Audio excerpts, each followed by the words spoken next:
I am here at Nelson Boateng's house.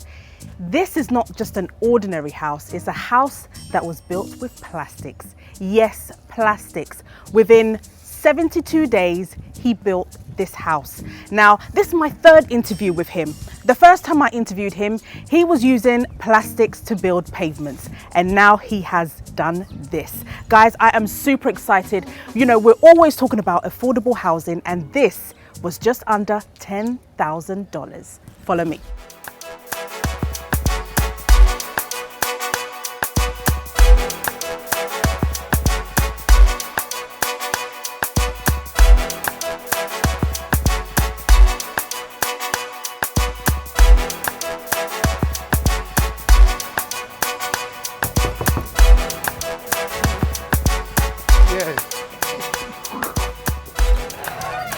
Hey Nelson! Hey, how are you? I'm good. It's been a long time. It has been a long time. It's been what? How many years since we did the first interview? I think 2 years now. I think 2 years ago. 2 years ago. Yeah. And then we did another one online. When you started building this. Yeah. And now this is it. This is the whole show. This is the whole show. So this is all plastics. Plastic, 13,400 kilos of plastics for the building, and the floor is 5,200. First of all, what made you go into building a house with plastics? Because I know you for doing the pavements. What came out with that innovation? I've been seeing single mothers on the street sleeping in front of shops. I know what my mom went through, so I have that feeling for them. So I have to think ahead that what can I do again with the plastic, or what I was already doing, that's the paving block. So you're killing so many birds with one stone. I want to do that for Ghana. First of all, your job creation. Second of all, we know that Ghana is full of plastics. So you're clearing up the plastics. Yes. And then what's the third one? Schools under trees and housing deficit. We want to reduce that by using the problem that we have in the city, that's the plastic, to solve the problem of schools under trees. How much plastic do we use in Accra, do you know? In Accra, I think Ghana is generating around 1 million plus tons of plastic annually, and only 5% is ever recycled. I'm super proud of you, Nelson, for all of the good work that you're doing, and that's why you won a Goober Award, obviously, and Emmy Awards, and all of these. And I wanted more, the Goober, because now we've improved Neoplaza, so you have to give me a new one. You have, but when you started out, doing this, and your, innovation, your passion for this, did you get enough support? Are you getting the support that you need? The support that we are getting is not enough to move us to the next level, or where I really want to reach. Even though we have little support from the UN, MESTI, SDF, GCIC, and the seed. They are not really enough for me to move where I really want to move. Yeah. Where do you need to move to? What needs to be done for you to move to that level where people can call you? I'm sure you're getting enough calls. How many calls are you getting a day for housing needs? Since this was outdoored, everybody knew about that you built a house using plastics. How has the calls been? Over 500 calls a day. And I have to let my house taker even help me answer some of the calls, because now I can't do even the real work I'm doing. Mistakenly, I gave my main line to the public, and now my goodness, it's a problem for me. So we spoke about the upscaling. What do you need in order for you to upscale so that you'll be able to meet those 500 calls that are coming in? We are not really actually, it's in two forms. Either we have contract from the government, Nelson built 1,000 houses. We pay 50%. It will change the company totally. We can be able to accommodate others coming in. Or this is a soft loan, maybe with small interest or no interest, for Neoplast to grow big. People really need place to sleep. With this, I was surprised the calls coming in. People need even single room house. It's mind-blowing. And it costs less than $10,000. And you built it in 72 days. Like, I thought when you're building a house, it takes longer than that. How were you able to do it in 72 days? Okay, so these bricks, we don't use mortar or cement in laying them. It just interlock with each other with the male and female ends. Okay. It's just like a Lego bricks Okay. that we fix. So just fixing it. And this house, we built it ourselves. We didn't call any mason or to help us. We built it with school children. Anybody passing around, they are interested to see what we are doing. They will come, hey, come, let's arrange. That's why you see some of the bricks not really straight. Okay. Yeah. Because you got the community to help you. To help me. So you don't really need to spend much in building this. Wow. Yeah. And in terms of, people be like, oh my God, I'm living in a plastics house. In terms of environmental issues, in terms of health issues, is that good for my health to be staying in a house that's built with plastics? Okay, so it took me, I did this over 7 times to get it right. Wow. Now, our bricks is not solid. We have a groove or hole in between the brick. Mm-hmm. That doesn't allow the heat from outside to get in and also maintain the temperature of the room. Oh, okay. Even with that, it saves your electricity cost. Why am I saying that? Your aircon or fan, let's say aircon, will not be starting offering because it has the ability to keep the room temperature stable. Okay. Yeah. So what about, is there any emissions? Do you have to do some testing for the bricks so that, because it's plastics, right? And we know that plastics, there's health issues that comes with that. Is it safe? Okay, so we've started the testing process with GSA, Ghana Standard Authority. Okay. And when you look at the bricks, how it is being designed, there is no emission in. Why? Because of the hole that we have in between the brick. The room or the walls in is always cool. Okay. And even we use POP cement to do the finishing. Okay. That also prevents heat from coming to the room. So there's no heat in the room. Even if you touch the wall, it's very cold. Okay. Yeah. And what about fire? Because that would be another thing that somebody would be worried about because it's plastic. So in terms of fire, if there was a fire to break out in this house right now, how would it look like? What would happen? Okay, so the bricks is not made up of 100% plastics. Okay. That people are thinking. It's made up of only 30% plastic. The rest is sand. And the sand serves as fire retardant to the product. Okay. Let's give an example. If a car catches fire right now, the first thing that will come in mind is let's get sand to quench it off. Fire. Okay. The sand in it serves as a fire retardant to the product. So if this house, in case it will burn just like your concrete building. Okay. That is how the block is designed. Okay. And I see that on this side you're building a concrete place. Why are you building a concrete place? What's the idea behind that? I'm a Ghanaian and I know how we always behave. We want to see. If you come here and all the place is plastics and I want to explain something to you, it will be very difficult. But once I have the concrete combined with this, when you come here, I will tell you, okay, look at this. I built this house, this date, this one, this date.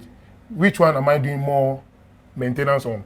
Which one is cracking? This building can never crack. This building can, but with the concrete one, you always have to do yearly maintenance. Yeah. But this, you choose to paint or leave it like that. Wow.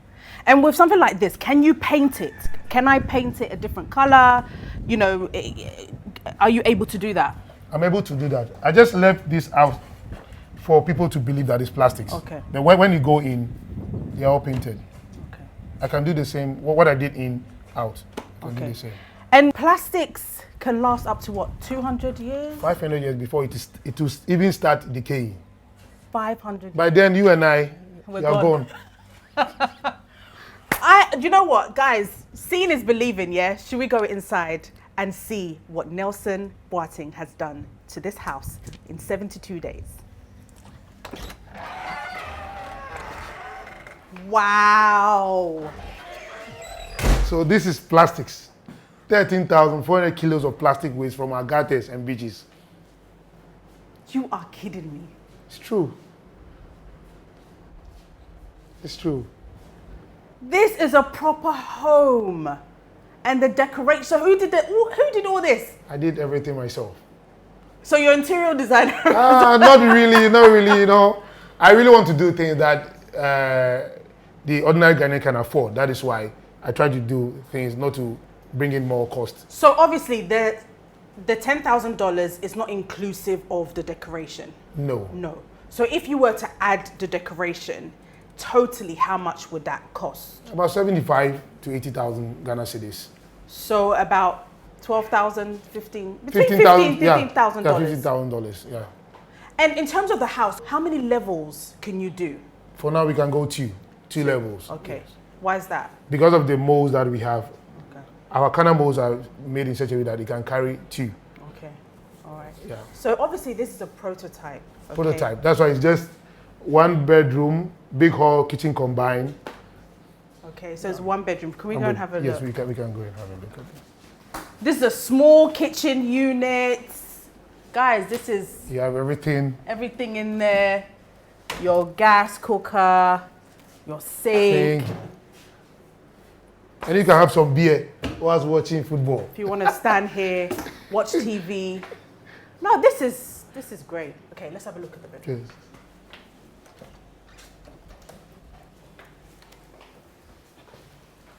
Okay. So this is the bedroom. Okay. It's 14 by 14 feet square. And we have the washroom. Washroom in here as well. Yes. And even sticking the tile to the wall is a different technology altogether. Really? I have to try this more than 10 times, but now I got it solid. Wow. You know, what you're doing is not just about Ghana, but it's about Africa. We've got a huge issue when it comes to plastics and waste management and stuff. So I think that there's a bigger picture for you, Nelson. Very big. I can see that. There's a bigger picture because as much as, yes, you're going to start off here, but you do have to look at, you know, other African countries and how you can solve so many issues for them. But I know that in the beginning, where it all started was you were working for a Chinese company. And they wanted to sell. And you got your percentage. And that's how the dream started. But God knows what I can do for my country. Wow. So I got, even though we are about 10 people looking for buyers, I got the opportunity to be the one to sell it. Wow. I got my percentage, not even the $1. I built my factory. You built your factory. Yeah. What would you tell people about perseverance? Because I think that's a word that goes along with your journey. Being able to be, you know, perseverance has been something that I think that is part of your journey. What I can say to the youth is that when you need something and you know what I really want will help humanity, don't even think of if this will kill me. You have to do it. Because if it's for humanity, I believe heaven will be on your side and you will achieve your dream. Wow, that's amazing. And let's talk about your educational background in terms of what you studied. Is this something that you've studied? How has your educational background been? I was not able to go to the school I really want, you know. I went to government school. At the age of 13, I have to start working in the factory. I go to school, I close, I go to work, like that. I was given that opportunity because the Chinese was so much in love with me. I don't know why. And fortunately for me, I was posted to the recycling department. That is where the whole thing started. And why is it at the age of 13 you started working in terms of background? Why is it a 13-year-old boy was going out to work? We are about 8. We are about 8, and I don't want my mother or dad to get too much stress taking care of us. And this passion has been in me. It's my grandmom that raised me. He said, you have to do everything by yourself. So that has gotten into me until now. Wow. I don't have to wait for my parents. No, I have to help them. Before I will go to the senior high school, I have to get some money so that I can help them pay the admission fee, buy books, dress for myself. Wow. Yeah. And were your other siblings doing that, or was it something that Nelson was doing? They are also very serious. I have my junior brother still working with me. Oh, wow. We all applied for to be in the military. Unfortunately, looking at our structure, we were shocked. Why? We have good structure. What do you want again? We were all rejected, but God knows why. Yeah. Now we are all working. And I like what you just said. Sometimes, you know, you think you want to do a certain thing, but God puts you in a place, in a different journey. And how has the support been from the community when you first said, you know, I'm going to build a plastics house? What was the reaction of people? People came in to help, but I know what they are saying. But like I said, I'm somebody if I want this, once it will benefit humanity, I don't care what you say, I will do it. I know the forces in heaven, they will be on my side. They were saying, this guy, is he crazy? How can you use Bola Bola to build the house? I think that is the reason why they came in to help me build it. Wow. So this house, not one person, the whole community, school children, they want to fix it. Like Legos, you know, they are playing like they are playing. We build the house. So building a house, those people that cannot afford the 100,000 house, that can afford this house. But obviously it's still 10,000 for somebody that's selling something on the street is still quite relatively high. Is there a payment plan that somebody could say, you know, per month, I'll give you 5,000 Ghana cedi and you can do that for them? Because maybe gathering the whole $10,000 may be quite expensive for them. Is there that option? Looking at my capacity now, even though I have plans, which I can disclose some of them unto you. In future, not only the money aspect will be seeking for, we can have a plan for those that doesn't have at all. Yeah. Bring plastics, we'll quantify it to the price of the building, we'll give you a house. Wow. That is our future plan, because NELPLAS want to see every ordinary Ghanaian have his own house living in. Wow. And we also have the payment terms.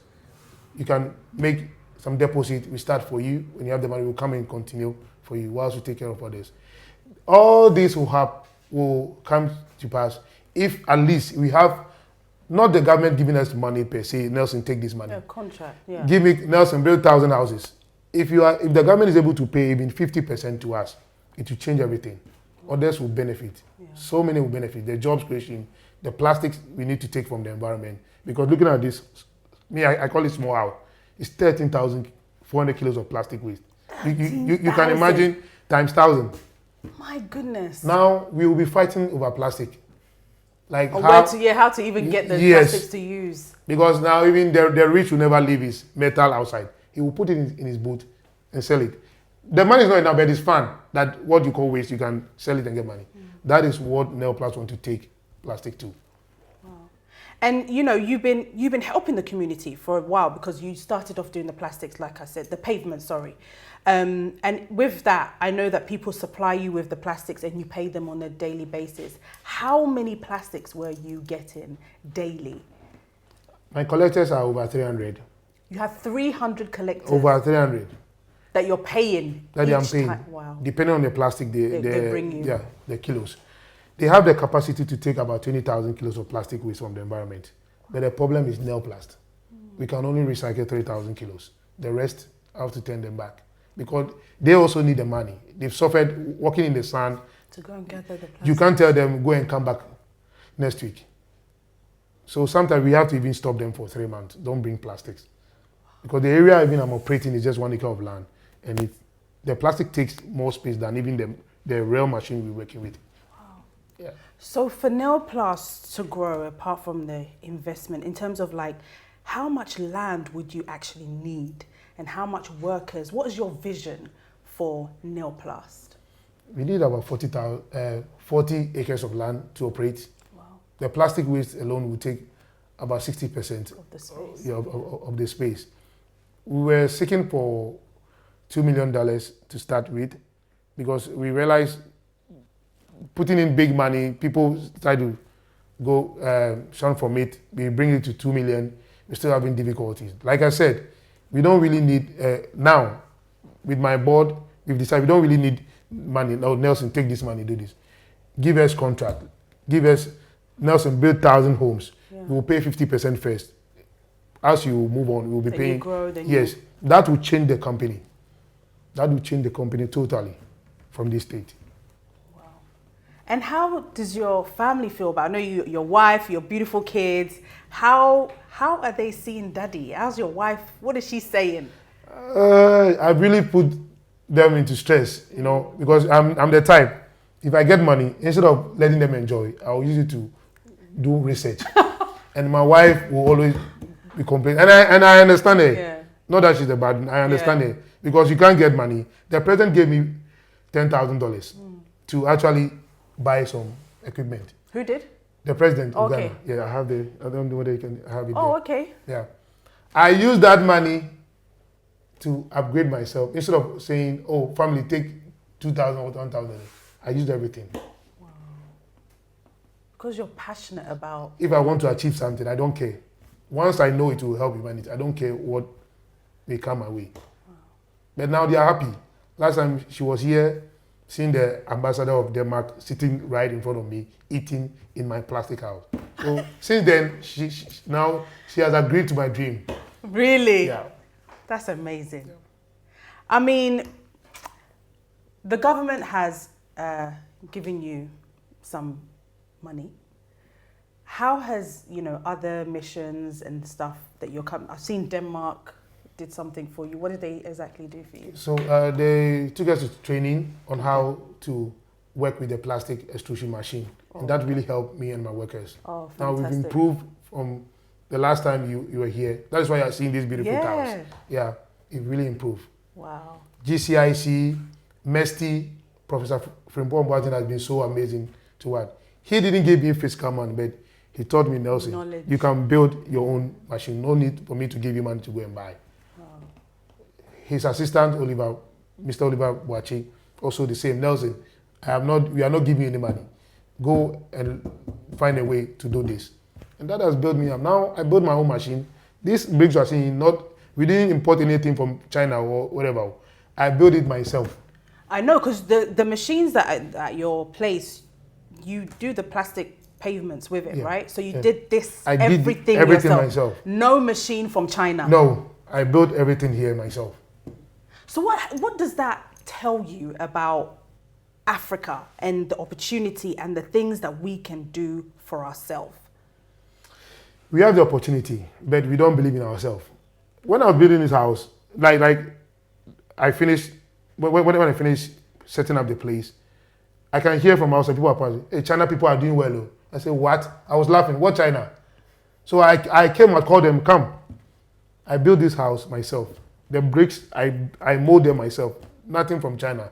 But it also tells me that Ghanaians are now believing what we can do. Because if you are thinking this bricks is from outside Ghana, outside Africa, you're lying. It's Africa. Ghana, Nelplus, we did it. Wow. Yeah.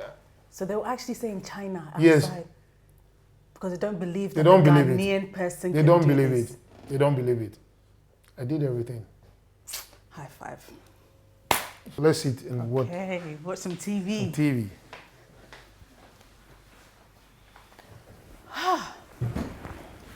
So Nelson, from the roof to the ground base. To the ground base. 13,400 kilos of plastic waste. Mainly from the gutters. That is why you're seeing the outside very dark. It's from the gutter and the beaches. Yeah. Wow. I mean, I am wondering what next, because Nelson, every time that we have an interview, you surprise me with something else. What is next for Nelson? We want to take out the roof. We are not into distract any business, existing business. What we want to do is to help the ordinary Ghanaian. That is what Neoplus is in for. So we are not in to compete with the real estate owners who are selling in Dallas, because definitely the ordinary Ghanaian cannot afford that. Yeah, even me at my state now, I cannot afford that. So this is for the ordinary Ghanaian, and also to clean the environment. That is why we are doing all this. A bowler house that just looks like a normal house. Like a normal house, even stronger. Even stronger. Even stronger. So it's stronger than using cement. This will never crack because the walls are not so rigid like the concrete one. If there's shakes in the earth, it will just expand itself, contract when the earth becomes stable. So my next move is to tackle the roofing sheet, which cost me a lot. I spent about 17,000 in putting up the roofing. The roofing. So if it's plastics, the price down. Wow. Now the ordinary Ghanaian earning between 500 to 1,000 can also own a house. Wow. That is what I want to achieve. Not to compete. I'm not into compete with any real estate developer. I want to help the very low income Ghanaian because I know where I come from. Yeah. And you know what you've been through. Yes. And you know what you've seen. Yes. And I will, and I can't go back. I have to move forward. I can't go back. I have to help. You have to help. Guys, this has been a very inspirational interview, and I hope that you've been inspired because Nelson started working at the age of 13. He did not give up. He had his passion. He knew where he was going. And so listen, if you have passion and you believe in what you are doing, continue with it because you know what? Something big may happen. I hope that you've enjoyed the Dentist Show tonight and I'll see you next time, same place. Bye-bye.